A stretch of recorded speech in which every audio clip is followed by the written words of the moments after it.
Hey there, everybody. Tony Garcia, Michigan beat writer for the Detroit Free Press, joined by Sabin, our Big Ten insider, here in Clearfield, Pennsylvania. It's been a big day, Reiner. The Big Ten suspended Jim Harbaugh as we were flying, exactly. as we were literally in the air for 45 minutes. That's what we're here to talk about. Yeah, I mean it's a bombshell of a news event, especially for considering what Michigan is about to face going into Penn State tomorrow, and now you're dealing with all this all the ramifications that potentially could be at play. I mean, the uncertainty of whether Harbaugh is going to be there on the sideline tomorrow as a temporary restraining order has been filed, and it's a lot to process for sure. Yeah, it's hard to know where to start. So right now, it's always worth noting with how fast things are developing. 9:40 p.m. on Friday. So as you just mentioned, a temporary restraining order has been filed in a Washtenaw County Circuit Court.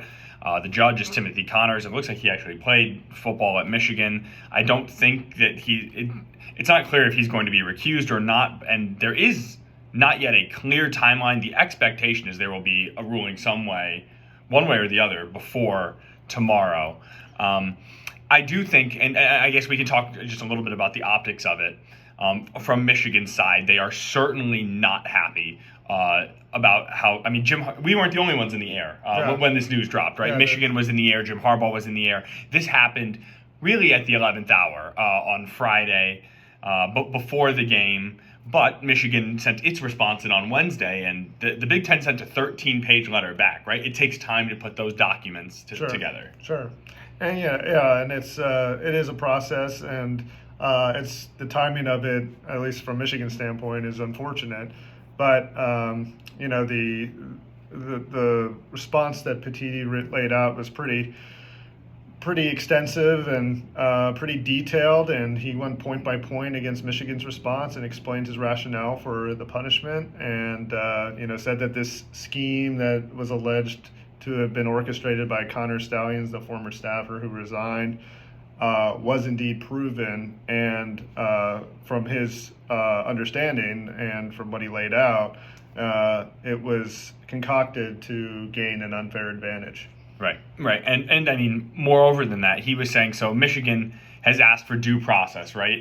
And had its own set of circumstances and things and evidence that it presented as well.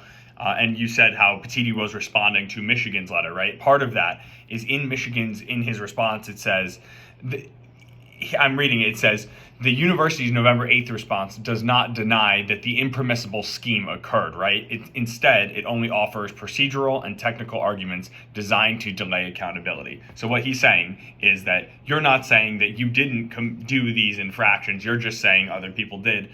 And at a separate point, it says, enforcing the sportsmanship policy with a quote appropriate discipline this season because Petiti and the Big Ten felt Michigan had committed violations this year, which affected this year. That's why they say it's appropriate to do it this season. However, in this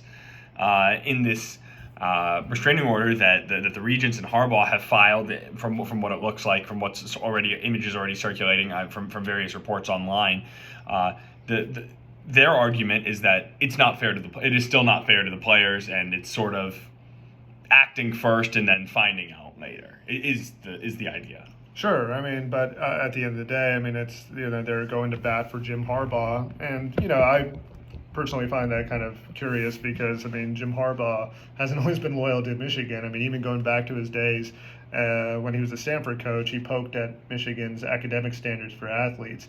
Then, basically 21 months ago, he goes and interviews with the Minnesota Vikings in person on National Signing Day. Then he says that's going to be a one-time deal with to Ward Manuel, the athletic director. And then after that, this past offseason, he interviews with the Vikings and reportedly reached out to the Carolina Panthers. So it's interesting how Michigan has kind of backed Jim Harbaugh. I mean, obviously he's been extremely successful, 34-3 in his last 37 games, 2 Big Ten titles. kind of has restored the football program to what many thought it would be when he initially took over in December 2014. But, you have all this other stuff that he's done that would suggest that, this isn't a person that you necessarily want to be behind or would be as strongly behind, considering, he almost left you in the lurch. Right, and I think to your point in two ways, right? One, this investigation, the Big Ten says this is not a sanction of Harbaugh. This is a sanction of the university, sure, because there is no known connection to Harbaugh. However, that kind of speaks to your point, right? Even though this is not like they are not saying that Jim Harbaugh is guilty of this himself, he himself is representative of the university. I think is sort of the point. And as he's the face of the university in a lot of ways, the most famous figure attached to the university, and now it's probably his most notorious figure, given what has been alleged. I mean, you have to consider the fact that he's already been suspended by the school as an NCAA probe into impermissible recruiting and coaching activities happen. So there's already been some negative stuff and headlines that have happened just within the last 3 months, and now here we are again facing a real existential crisis, really, for the football program. And that's the school and the league, right? The boogeyman in this situation is the NCAA, exactly, and they've yet to actually act, right? So that's when he's going for the trifecta. Yeah, in a manner of speaking. But now, I mean, you see this conversation is really getting off the rails, and at first I thought it was completely ridiculous. I mean, but now this talk of Michigan leaving the Big Ten Conference, I'm not trying to give merit to that, but this is. But I guess the reason I bring that up is there is a lot that is still on the table. I don't know if something to that level is, but Michigan is PO'd, and the Big Ten's not too happy either. I think, I mean, in some ways, right, this is a horrible punishment because it got at Michigan in the 11th hour, right?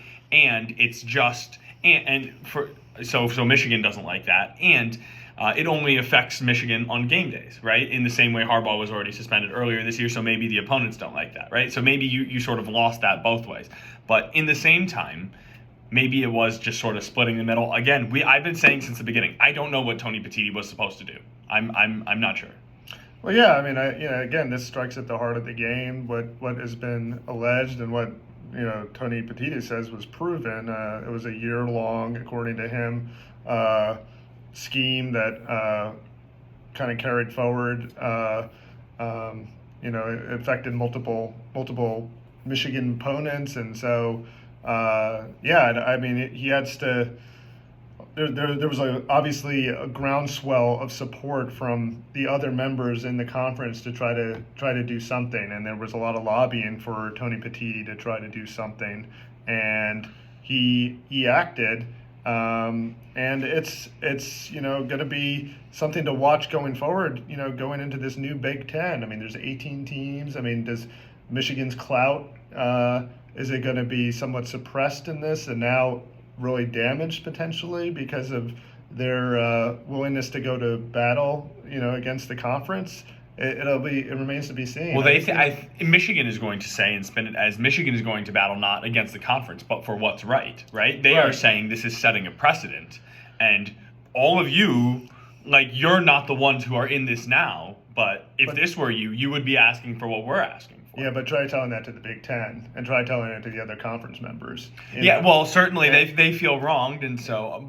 But I think, but just because those other members feel wrong does not mean Michigan is wrong, in that those schools would likely be asking for the same thing if the shoe were on the other foot. Maybe, but again, it's. But of course, but that's beside the point, right? Yeah, I mean, I think long term this is going to have bad consequences for Michigan. It had a very prosperous relationship with the Big Ten. And do you really think Tony Petitti really wanted to punish a program that's about his best chance at possibly winning a national championship? And I don't think so. This seems like a harsh measure and something that he had to really consider before acting. Because it has big consequences, and again, forever may alter the relationship that the conference has with one of its prestigious members. It is a hard school to make an example of, right? Yeah. Like this is not Indiana and saying you don't get to go to a bowl game or something. Should they find a way? Sure. 6 wins, they won't. I mean, I agree with you. I don't think Tony Petitti delighted in this decision, but now, as of now, Jim Harbaugh is not coaching the game that kicks off at noon. That the reason we came here.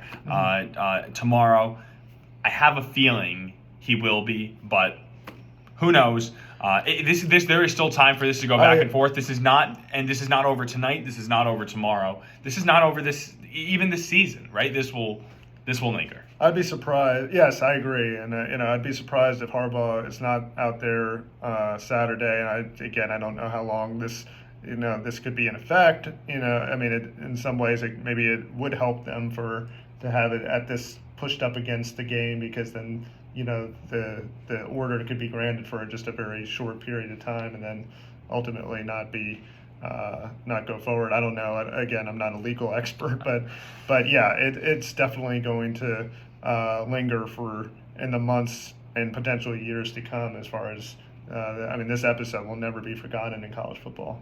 No. Well, all right. Thanks for joining us. Stay tuned to Freep.com. Hail yes as well. We will have more content coming up on both those platforms.